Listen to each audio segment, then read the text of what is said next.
اجمل طريقه قراصه تاكليها على الاطلاق، لا تقولي لي قشطه الافران ولا تقولي لي حاجه تانية. بسم الله ما شاء الله، حاجه كده تحفه. السلام عليكم ورحمه الله وبركاته. ازيكم حبايبي؟ عاملين ايه؟ يا رب تكونوا بخير في احسن حال. النهارده هنعمل كده مع بعض شويه قرص حلوين، حلاوه وما حصلوش، طعمهم حلو جدا واقتصاديين في نفس الوقت، وما بياخدوش معانا وقت خالص خالص في الشغل. هنشوف الطريقة مع بعض كده، وبسم الله ما شاء الله كده، ونسمي الله ونصلي على الرسول. هتطلع معاك القرصة كده جميلة ومنتفخة زي ما انت شايفاها كده، ولون وطعم وريحة وكل حاجة حلوة بإذن الله. يلا بينا نبدأ في الطريقة والمقادير. بسم الله كده كده كله في الخلاط، دي اسمها قرص الخلاط. بسم الله الرحمن الرحيم. عندنا كده الطرق بتاع الخلاط، هننزل فيه بكوباية وربع حليب وكوباية وربع مية يكون ده فيه زي ما انت شايفة كده، ده فين حاجة بسيطة وفي دخان اهي. معانا كده حوالي نص كوباية سكر الا معلقة. التزم بالمقادير وان شاء الله هتطلع معاكي مظبوطة. معايا كده كوباية من السمنة بدرجة حرارة الغرفة اهو بالشكل ده كده، كله في الخلاط. الخطوة دي مهمة جدا وطريقة انا جربتها بصراحة تحفة وعجبتني، تسلم ايد الشيف اللي عملها. هنضربهم كده مع بعض في الخلاط لغاية ما السمنة تنعم على الوش كده وتبقى بالشكل ده. هنحط كده كيس خميرة وهضربها كمان ضربة بسيطة.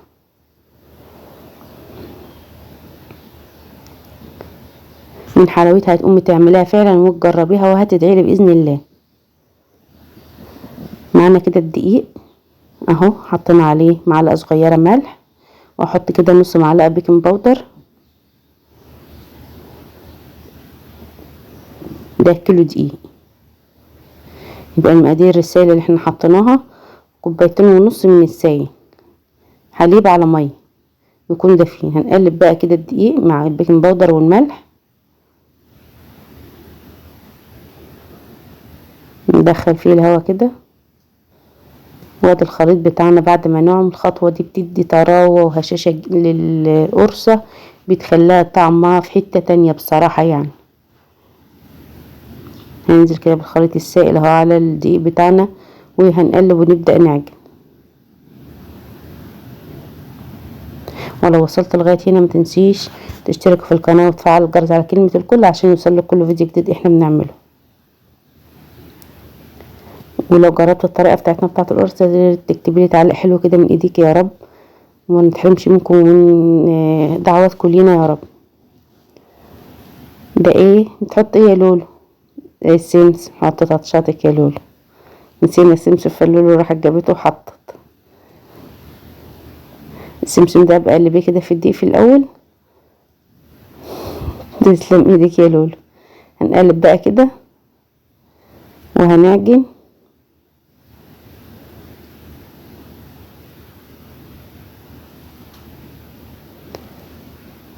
هننضف كده المعلقة بقى واعجن بايديا لغاية ما العجينة تبقى معايا طرية وزي الفل.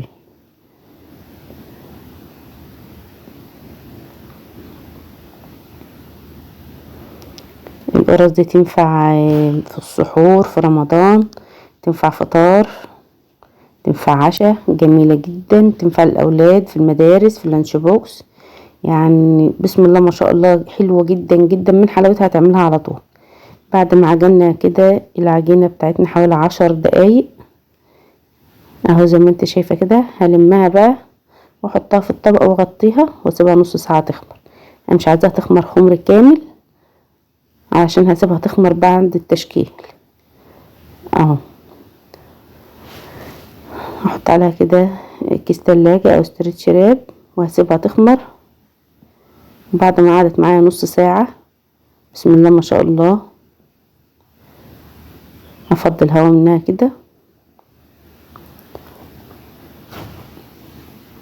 وهبدأ بقى في التشكيل. عجينة حلوة جدا وطرية وهشة وكل حاجة حلوة فيها. هبدأ افتح كده العجينة بتاعتي واخد القطعة بتاعتي كده وهلفها واقفلها من تحت كويس جدا. اهم خطوة ان انت تقفليها كويس جدا من تحت اهو بالشكل ده كده. وتحطها كده على الصينيه، وحاولي ان انت تدهني الصينيه دهنه زيت بسيطه لو الصينيه بتاعتك بتلزق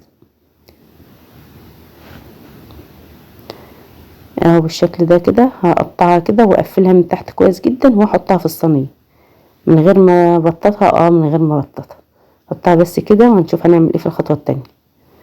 بعد ما هنقفلها كده بالشكل ده اهو، اهم حاجه الخطوه دي زي ما قلتلك عشان ما تفتحش معاكي في الفرن تبقى شكلها مش حلو. شايفه العجينه بتاعتنا عامله ازاي؟ تحفه. بعد ما كده ما خلصناها، بعد ما شكلنا كده اول كميه هنشكل الباقي اهو على صينيه تانية. شفت اللولو وحركاتها؟ هنبدا كده ببطن ايدي من جوه، هضغط عليها ضغطتين اهو بالشكل ده كده ببطن ايدي من جوه. حاجه بسيطه جدا زي ما انت شايفه كده بالظبط، ما بتاخدش معايا وقت في التشكيل ولا في الشغل ولا في اي حاجه خالص اهو. طريقتها سهله قوي قوي قوي.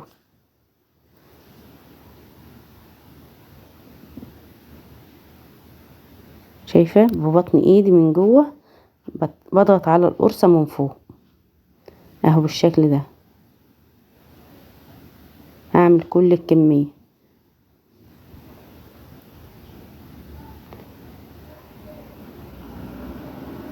كده. بعد ما سبتها خمرت لتاني مره، انا سبتها كده حوالي نص ساعه او ساعه بالكتير ان انت تسيبيها عشان ما تهبطش معاك في الفرن. ما تزوديش عليها اكتر من كده. غطيتها وعملت لها بخاخه ميه كده ورشيتها ميه وغطيتها كده شويه حوالي ساعه، وسخنت الفرن ودخلتها الفرن زي ما انت شايفه كده جوه الفرن عامله ازاي، قبت وانتفخت وبقت عامله ازاي. هتسيبيها بقى تكمل تسويتها،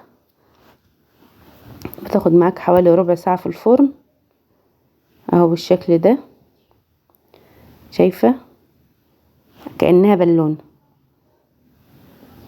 سيبها بقى تاخد لون من تحت وتستوي، وبعد كده لو انت ما عندكش البوتاجاز بيشتغل فوق وتحت افتحي عليها الشوايه تاخد لون كده من فوق، تطلع معاكي ريحتها قلب الدنيا بسم الله ما شاء الله، وطعمها حلو جدا وطريقتها سهله وبسيطه. واتمنى تجربوا الوصفه بتاعتنا وتقولوا لي ايه رايك في التعليقات على القرصه بتاعه الخلاط. وتجربيها وتدعي لي باذن الله. هتشوفوا معايا القرصه بتاعتنا عامله ازاي، طالعه تحفه جدا بسم الله ما شاء الله. شوفوا الارضيه بتاعتها مقفله ازاي، زي ما انا قلت لك تقفلها كويس جدا، مفيش فيها اي فراغات، مفيش فيها اي حاجه متنيه. بسم الله ما شاء الله طالعه جميله جدا. يا ريت تجربوا الطريقه. بحبكم في الله. مع السلامه. هلا لازم تدوقوا، يا طالعه من الفرن كده سخنه بتقول لازم ادوق يا ماما اشوف عمايلك حلوه ولا لا. طلعت ما شاء الله. تسلم ايديك يا لولو.